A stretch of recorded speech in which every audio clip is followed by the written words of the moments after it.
Aston Martin has already turned its 2026 dream into the story every team boss is watching for the wrong reason. This was supposed to be the season where Adrian Newey, Honda, Lawrence Stroll, and Fernando Alonso finally pushed this project into the fight at the front. Instead, the first real headlines are about retirements, pain, and a car that looks nowhere near ready for what this season is asking of it. The shock is not just that Aston Martin is struggling. The shock is how quickly the whole mood around this team has flipped, and why people inside Formula 1 suddenly sound far less certain about where this project is heading. China made that impossible to ignore. Lance Stroll was out early with a battery issue. Alonso was done after 32 laps with vibrations so severe he said he was losing feeling in his hands and feet. Oh, and the team left the weekend with more questions than answers. What no broadcast covered is this: those race day failures landed on top of weak qualifying signs that already hinted the pace was not there either. That changes the story completely, because now this is not just about getting the Honda power unit through a race. It is also about whether the car underneath it was ever ready to deliver on the promise. And that is where this story gets complicated. Alonso is not the kind of driver who climbs out for no reason, and when someone with that level of toughness says the car is becoming physically unbearable, every part of this project comes under a harsher light. Honda has a problem, Aston Martin has a problem, and the worst part may be that fixing one does not automatically fix the other.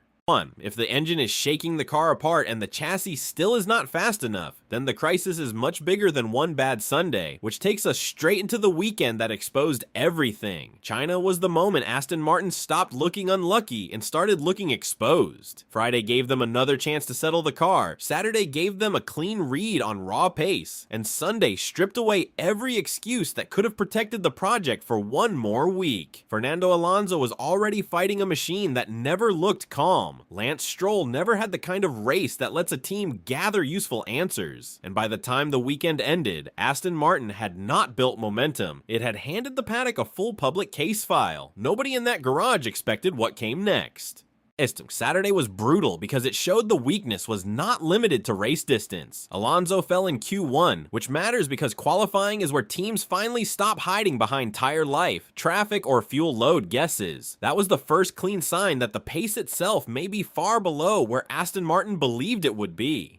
Then Sunday made the picture even worse. Stroll's car dropped out early with another energy system problem. Alonso had to stop when the vibration became too severe to manage, and the whole weekend became proof that this was not one isolated failure, but several problems landing on top of each other. That changes how every lap from China has to be read. This was not just a bad result on a difficult weekend. It was the first time Aston Martin's reliability trouble, drivability issue, and lack of performance all appeared in the same place, under the same pressure, with no clean way to separate one from the other. The real story was never about the lap time. It was about a team discovering that the damage may have started long before the lights ever went out in Australia, which leads straight to what the data was already warning them during testing. Aston Martin's season did not go wrong in China. China just made it visible. The warning signs were sitting there much earlier, back when the team could not build the kind of clean pre-season running a new car and a new power unit project absolutely needs. Barcelona already hinted that the car was not giving the engineers the stable foundation they were looking for, and once the mileage stayed low, the whole program started falling behind in the most dangerous way possible.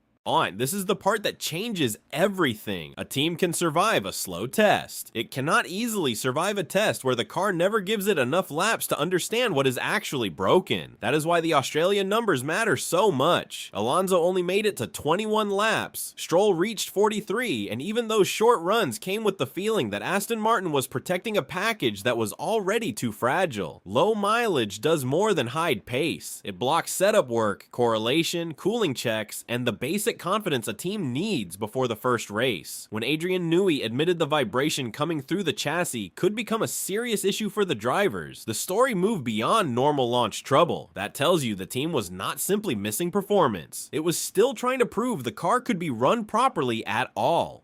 And once a project starts a new era like that, every lost lap becomes more expensive than the one before it. Engineers can work around a balance issue. They can work around a setup mistake. What becomes much harder is chasing answers when the car keeps stopping before the data becomes useful. Aston Martin did not enter the opening races refining a sharp package. It entered them still searching for a stable baseline, and that is why the next part matters so much. Because the problem was not just one battery or one retirement, it was a power unit package that may have been compromised from the start.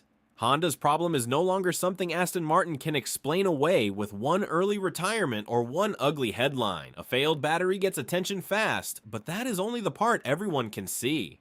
The deeper issue is that the whole power unit package looks unstable, and once that happens, every setting becomes a compromise between keeping the car alive and letting the drivers use the performance that should already be there. Aston Martin is not just managing bad luck here, it is trying to race with a system that may be fighting itself every time the load goes up, and that changes the scale of the crisis completely. Alonso said there are artificial fixes, and that line tells you a lot. Lower the RPM, calm the vibration, protect the hardware, and maybe the car lasts longer. But the moment a driver needs full deployment to attack, defend, or recharge properly, the risk returns. That means the team is no longer operating in a normal race window. It is picking which weakness hurts least. Shintaro Orihara tried to take encouragement from completing more miles than Melbourne, but that is a survival metric, not a competitive one. The data tells a completely different story. More laps only matter if they are teaching you how to go faster, not just how to break down later. And that leaves Aston Martin in a brutal position before Suzuka even begins. They may be able to soften the symptoms, but softening the symptoms is not the same as curing the illness. A power unit that needs careful handling in every key moment stops being a weapon and starts becoming a limit on everything around it, from overtakes to energy recovery to race pace across a full stint. So before anyone starts talking about recovery, there is a harder truth to face first, because the next thing standing in Aston Martin's way is not only engineering,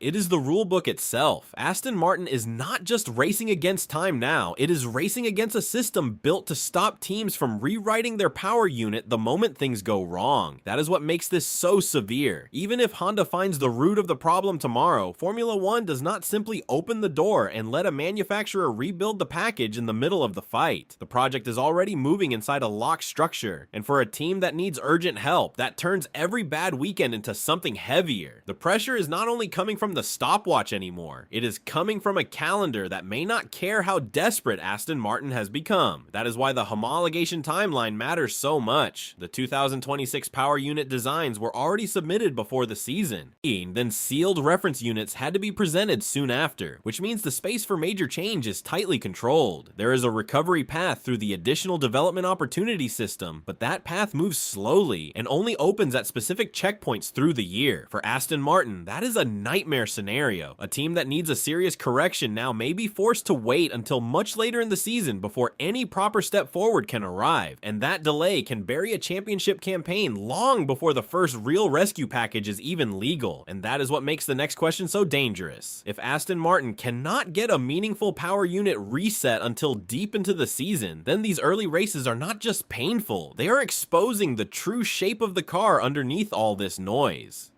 Because once the engine is no longer the only headline, the team may have to face something even worse than unreliability, which is the possibility that the chassis itself was never fast enough to carry this project where it wanted to go. And that takes us straight inside the garage, where the car story starts looking just as serious. The engine crisis has swallowed so much attention that it has almost protected Aston Martin from a second and far more uncomfortable conversation. What if the car itself is not good enough either? That possibility has been sitting in the background from the start, but once Alonso dropped out in Q1 and the team still looked unconvincing before race day chaos took over, the shield began to crack. A weak power unit can hide a lot. It can explain poor exits, weak top speed, and compromised race pace.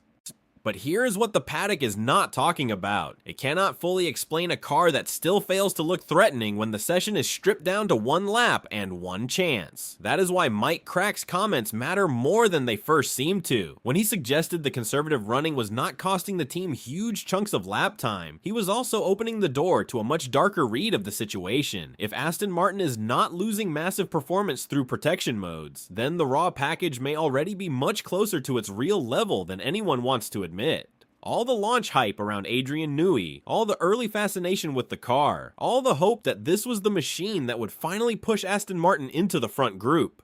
Suddenly starts to look less like a delayed breakthrough and more like a project that missed its target. And once that thought gets inside the garage, every part of the season changes shape. The team is no longer just trying to stop failures. It is trying to work out whether it built two separate problems into the same campaign, one in the power unit partnership and one in the chassis concept itself. That is a much harder truth to manage, because now the issue is no longer only technical, it becomes political, structural, and personal at the highest level of the operation, which is exactly where the fallout starts to get even more serious. Aston Martin's biggest problem now may be that the technical crisis is no longer staying inside the technical department. Once a project this ambitious starts breaking down in public, blame does not sit still. It spreads upward, outward, and fast. Honda is under pressure, the team's leadership is under pressure, and the way Aston Martin has handled the story is now part of the story itself. That matters because Formula One partnerships do not recover on performance alone. They recover through trust, and right now, trust looks like one of the first things this project is starting to burn through. Will Buxton put real weight behind that view when he pointed at how Aston Martin chose to frame Honda's struggles? If the team knew Honda was rebuilding key parts of its power unit operation, then the question becomes why this partnership was presented with so much confidence. If the team did not know, then the question becomes even harsher.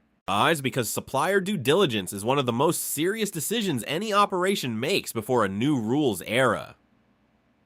Then there is Adrian Newey. His technical influence is unquestioned, but asking one of the greatest designers in the sport to also carry wider team leadership pressure always looked like a risk. Now that risk is sitting in full view, and the search for a clearer management structure suddenly feels urgent, not optional. That is why this has moved beyond a bad launch and into something much bigger. Lawrence Stroll did not build this project to become a patient midfield rebuild. He built it to matter immediately, and when that kind of investment meets this kind of start, the pressure at the top becomes relentless. The next step is no longer only about solving a vibration issue or calming a battery problem.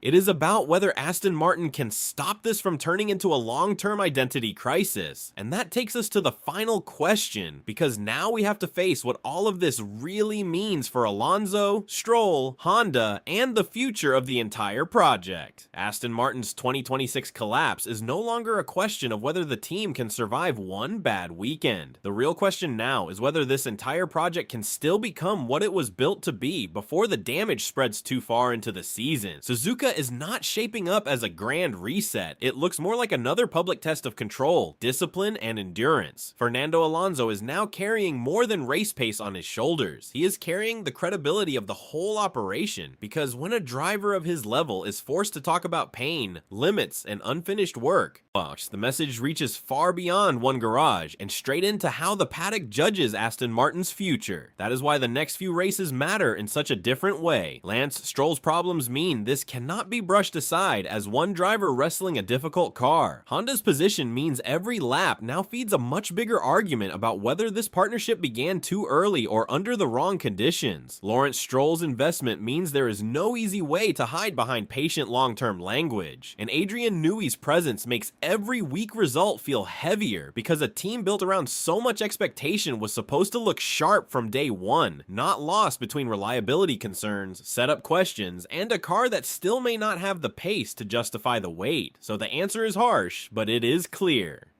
This is not just a rough opening phase that can be explained away with one fix or one cleaner weekend. This looks like a project that launched before all of its parts were truly ready, and now every weakness is being exposed in public at the same time. Aston Martin can still recover pieces of this season, and it can still protect the long-term dream, but the version of 2026 that was supposed to announce their arrival has already turned into something far more serious, because the team trying to reach the front is suddenly fighting to prove it belongs in the fight at all.